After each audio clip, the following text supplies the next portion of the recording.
আহারে আমাদের এই দেশ থেকে কত আমার যুবক ভাইয়েরা প্রবাসে জীবন পাড়ি দিচ্ছে কি দিচ্ছে না। অনেক প্রবাসী ভাই দেশ থেকে তারা জীবিকা নির্বাহ করার জন্য তারা প্রবাসে গিয়ে জীবন পাড়ি দিচ্ছে। এই প্রবাসী ভাইয়েরা এই দেশে মা বাবাকে ছাড়িয়া, ঘর বাড়ি ছাড়িয়া, স্ত্রী সন্তান সব কিছু ছাড়িয়া তারা দেশ থেকে জীবিকা নির্বাহের জন্য বিদেশের মাটিতে চলে গেছে।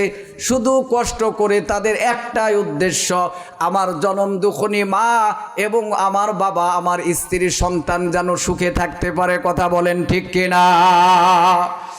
মুসলমান এই প্রবাসী ভাইদের অনেকের জন্য আমার বড় আফসোস হয়, অনেকের জন্য আমার বড় খুব আফসোস লাগে, মায়া লাগে।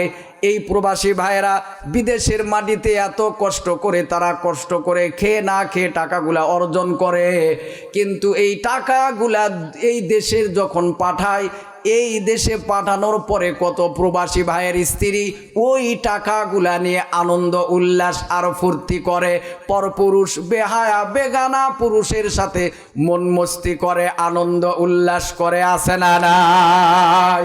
চিৎকার দিয়ে বলেন, আছে না নাই? প্রবাসী ভাইরা এত কষ্ট করে উপার্জন করে পাঠায়। আর অনেক প্রবাসী ভাইরা, অনেক সবাই না, অনেক স্ত্রী এমন আছে যে প্রবাসী ভাইয়ের এত কষ্টের অর্জিত টাকা নিয়ে অন্য পরপুরুষের সঙ্গে মন মস্তিষ্ক আনন্দ উল্লাস করে। আসে না নাই? এই প্রবাসী ভাই সে জানে দেশ থেকে মা বাবা ছেড়ে সব কিছু ছেড়ে বিদেশে গিয়ে থাকা কত যে বড় কঠিন। কারণ তার মনের মধ্যে সব সময় দেশের জন্য, মায়ের জন্য, বাবার জন্য, স্ত্রীর জন্য, সন্তানের কথা তার মনে পড়ে কি পড়ে না? মুসলমান খুব ভালো করে বুঝবেন, এই প্রবাসী ভাইয়ের আবার যে স্ত্রী দূরে দেশে থাকলো, স্ত্রীও যে দেশে আছে, স্ত্রীরও কিন্তু অনেক কষ্ট হয়। এখানেও একটা কথা না বললেই লয়, অনেক প্রবাসীর স্ত্রী দেশে রেখে যখন বিদেশে চলে যায়, মুসলমান বলুন তো দেখি, একজন মহিলার জন্য মা বাবার বাড়ি ছেড়ে যখন স্বামীর হাত ধরে স্বামীর বাড়িতে চলে আসে, এই মহিলার এখন সব চাইতে বড় আপন লোকটাকে, আরো জোরে বলেন কে? এই মহিলার সব থেকে বড় আপন হলো স্বামী।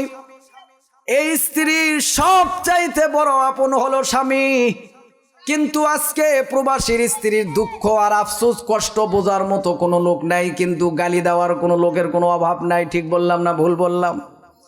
প্রবাসীর স্ত্রী, এই মা যখন স্বামী হারা হয়ে থাকে, স্ত্রী যখন প্রতি রাত্রে যখন ঘুমাইতে যায়, স্ত্রীর তখন স্বামীর কথা মনে পড়ে যায়। ঠিক বললাম না ভুল বললাম? এই প্রবাসীর স্ত্রী একা একাই দিনের রাত্রে বেলায় ঘুমায়, সারাটা দিন তার সাথে কথা বলার জন্য স্বামীকে এক নজর দেখবে, স্বামী কাছে নাই, শুধু মোবাইল ফোনে যে আলাপ হয় এতটুকুই। মুসলমান, একজন মেয়ের, একজন স্ত্রীর বিয়ের পরে শ্বশুরালয়ে সব থেকে বড় আপন হলো কাছের মানুষটার নামই হলো তার স্বামী। কিন্তু এই স্বামী যখন তার বিদেশে থাকে, প্রবাসে থাকে, এই মহিলার কষ্ট বোঝার মতো কোনো লোক নেই। এই মহিলা যখন স্বামীর বাড়িতে আছে, উল্টো আবার এই মহিলার উপর, স্ত্রীর উপর স্বামী না থাকার কারণে শ্বশুর শাশুড়ি জুলুম নামক বোঝা চাপায়া দেয়। জোরে বলেন ঠিক কিনা? সবাই জুলুমের উপর জুলুম।